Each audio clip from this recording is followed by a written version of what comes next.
ಇದೊಂದು ಸಿನಿಮೆಯ ಘಟನೆ. ಮೂತ್ರ ವಿಸರ್ಜನೆಗೆ ಅಂತ ವ್ಯಕ್ತಿಯೊಬ್ಬರು ಹೋದಾಗ ಅವ್ರು ಕಂಡದ್ದು ಮಹಿಳೆಯ ಶವ. ಸ್ವತಃ ಶಾಕ್ಗೆ ಒಳಗಾಗ್ತಾರೆ. ಮೂತ್ರ ವಿಸರ್ಜನೆಗೆ ಅಂತ ಹೋದಂಥ ವ್ಯಕ್ತಿ ಮಹಿಳೆಯ ಶವ ಕಂಡು ದಂಗಾಗಿ ಹೋಗ್ತಾರೆ. ಬೆಂಗಳೂರು ಗ್ರಾಮಾಂತರದ ದೇವನಹಳ್ಳಿಯಲ್ಲಿ ನಡೆದಿರುವಂಥ ಘಟನೆ ಇದು.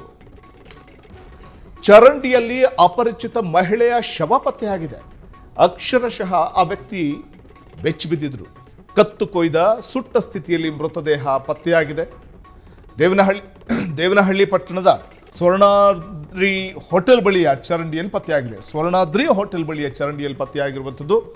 ಬೇರೆಡೆ ಕೊಂದು ರಾತ್ರಿ ವೇಳೆ ಶವವನ್ನು ಬಿಸಾಕಿದ್ದಾರೆ.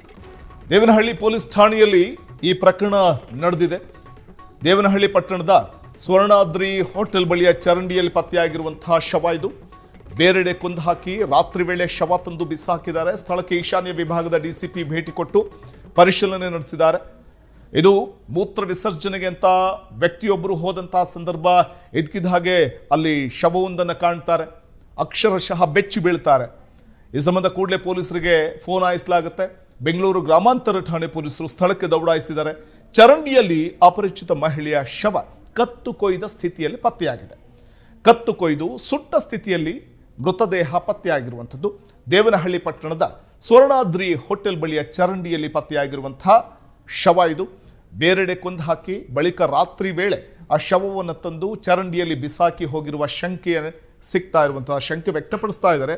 ಪೊಲೀಸರ ಪ್ರಾಥಮಿಕ ಮಾಹಿತಿಯ ಸಂದರ್ಭದಲ್ಲಿ ಈಗಾಗಲೇ ಒಂದು ಶಂಕೆ ಇದೆ. ಬೇರೆ ಕಡೆ ಕೊಲೆ ಮಾಡಿ ಸುಟ್ಟು ಹಾಕಿ ಅರೆಬೆಂದ ಸ್ಥಿತಿಯಲ್ಲಿರುವಂತಹ ಶವವನ್ನು ತಂದು ಚರಂಡಿಗೆ ಬಿಸಾಕಿ ಹೋಗಿದ್ದಾರೆ ಅಂತ ಸ್ಥಳಕ್ಕೆ ಈಶಾನ್ಯ ವಿಭಾಗ ಠಾಣೆ ಪೊಲೀಸರು ಭೇಟಿ ಕೊಟ್ಟಿದ್ದಾರೆ.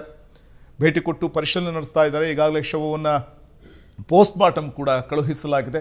ಬೆಂಗಳೂರು ಗ್ರಾಮಾಂತರದ ದೇವನಹಳ್ಳಿಯಲ್ಲಿ ನಡೆದಿರುವಂಥ ಘಟನೆ ಇದು.